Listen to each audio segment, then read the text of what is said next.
নমস্কার। আজ এক অদ্ভুত স্বপ্নের বাস্তবায়ন আমি আপনাদের আবৃত্তি বা পাঠ করেই শোনাচ্ছি বলতে পারেন। একজন নিপাট ভদ্রলোক, তিনি কারুর স্বামী। তিনি কিভাবে স্বামীর হাটে নিজেকে পণ্য সামগ্রী রূপে দেখেছেন এবং তার পরিণামটা যে কতটা হাস্যস্কর, সেটা নিয়েই আজকে আমি বলবো। বিবাহ একটা বংশগত রোগ। দেখবেন যারা বিবাহ করেন তার বাবা ঠাকুরদাদাও বিবাহিত। বেশ মজার, তাই না? স্বামীর হাট বসেছে, একজন স্বামী সেখানে গেলেন, ঘুরে ঘুরে দেখছেন, মানে কথা তিনিও কিন্তু পণ্য সামগ্রী সেই হাটে।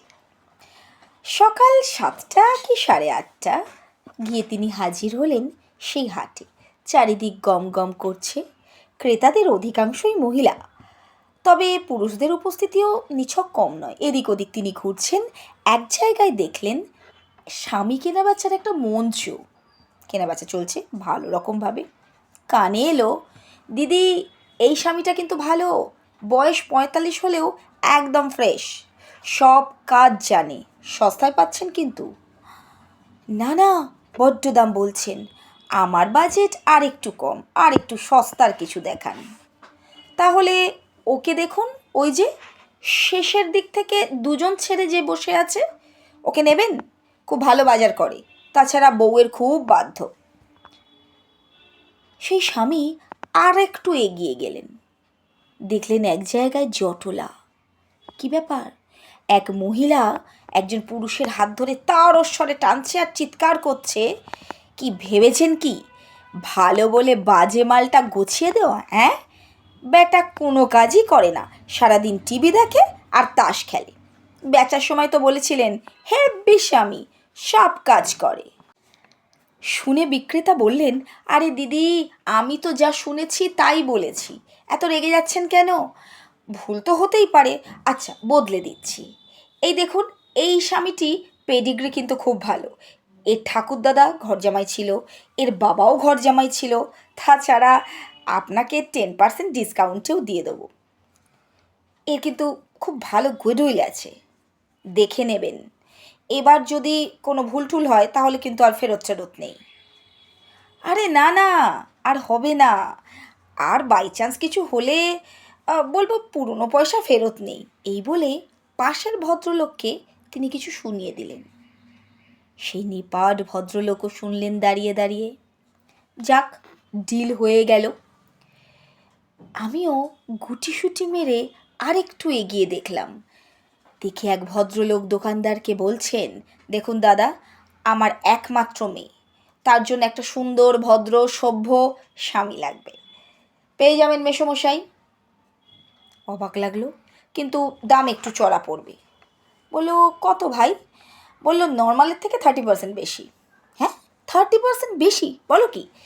আরে মেসোমশাই মাল্টি ন্যাশনালে চাকরি করে, বাড়ি আছে, গাড়ি আছে, সবচেয়ে বড় ব্যাপার এক ছেলে, ননদের কোনো লাফড়া নেই, বাপ মা একসাথে থাকে না, এইরকম সুযোগ পাওয়া যাবে, তা 30% তো বেশি দিতেই হবে, তাই না? দেখো বাবা, একটু যদি পয়সা কম সম করা যায়, একটা মাত্র মেয়ে বুঝতেই তো পারছো, তাহলে আমি নিতে পারি আর কি। হবে না মেসোমশাই, অলরেডি 3জন লাইনে আছে, নিতে হলে 50% অ্যাডভান্স করে বুক করতে হবে, বলুন নেবেন কি নেবেন না? আর একটু এগিয়ে পাশের দোকানে কান পাতলেন ওই ভদ্রলোক, শুনলেন আজব কথা কি হচ্ছে সেখানে। বললো দিদি এটাকে নিয়ে যান, এটা গায়ে গতরে ভালো জোর আছে, বাড়ির সব কাজ করতে পারবে, উপরে হিসাবে মাথায় টাক আর বাঁধানো দাঁত, মানে তেল, শ্যাম্পু, দাঁতের মাজন, এদের খরচা নেই, আপনার সাশ্রয় হবে, ভেবে দেখুন। বাহ, বেশ ভালো, দাঁত খুলে রাখলে শক্ত জিনিসও খেতে পারবে না। আচ্ছা দাম কত? দেখো ভাই, আমার বয়স্ক হলেও চলবে, কোনো অসুবিধে নেই, বাড়িতে কাজের লোক আছে, তেমন খাটাখাটনির কিছুই নেই, একটাই কাজ, আমার পেছন পেছন শুধু ঘুরতে হবে, তোষামোদ করতে হবে, মার্কেটিংয়ের সময় বিরক্ত হলে চলবে না, এমন কেউ যদি স্বামী থাকে দাও। তো বিক্রেতা বললেন, আচ্ছা মাসিমা, ওই যে দেখছেন সাদা কোঁকড়ানো চুলের স্বামী, এই গত বছর অবসর গ্রহণ করেছেন, খুব শান্ত স্বভাবের, আপনি চাইলে একবার সামনে এলে দেখতে পারেন। বলল ঠিক আছে। আরও এগিয়ে গেলাম, দেখি একজন তার পুরনো স্বামীকে বেচতে এসেছে আবার। দোকানদার বলছে, না ম্যাডাম, সেকেন্ড হ্যান্ড এত দাম দেওয়া যাবে না, তার উপরে বলছেন সুগার আছে, যে নেবে তা তো খরচা আছে না, এত দাম দেওয়া যাবে না।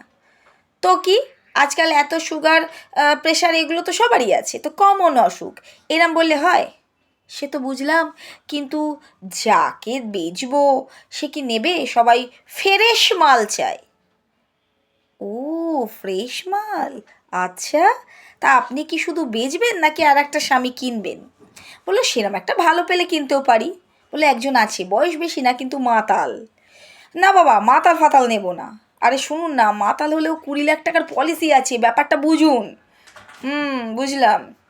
ওয়ান টাইম পলিসি ছিল, প্রিমিয়ামও আপনাকে দিতে হবে না। সঙ্গে যান, ওর লিভারের যা অবস্থা 1 বছরও থাকবে না, 1 বছর পর টোটালটা আপনার। আমি আর নিতে পারছি না, এদিক ওদিক তাকিয়ে হাট থেকে বেরিয়ে যাচ্ছি, হঠাৎ এক মহিলা আমার হাত ধরে চেঁচাতে শুরু করলো, আরে আমি হাট দেখতে এসেছি, কিন্তু কে কার কথা শুনে, আমার কথা শুনে চারদিক থেকে আওয়াজ উঠলো, দেখি দেখি ভদ্রলোকটাকে দেখি, মাথায় টাক আছে কি না। না রে, একটা ভুঁড়ি আছে, বলেই আঙুল দিয়ে ভুঁড়িতে খোঁচা মারলো। ঠিক সেই সময় যে ভদ্রলোক এতক্ষণ ধরে স্বামীর হাটে ঘুরে পুরো ব্যাপারটা দেখছিলেন, তিনি চিৎকার করে উঠলেন, মনে হলো হাতে যেন কিছু ছ্যাঁকা লাগছে। তিনি শুধু শুনলেন, কি গো, 8টা বাজে, ওঠো, বাজার করতে যাবে না? নমস্কার।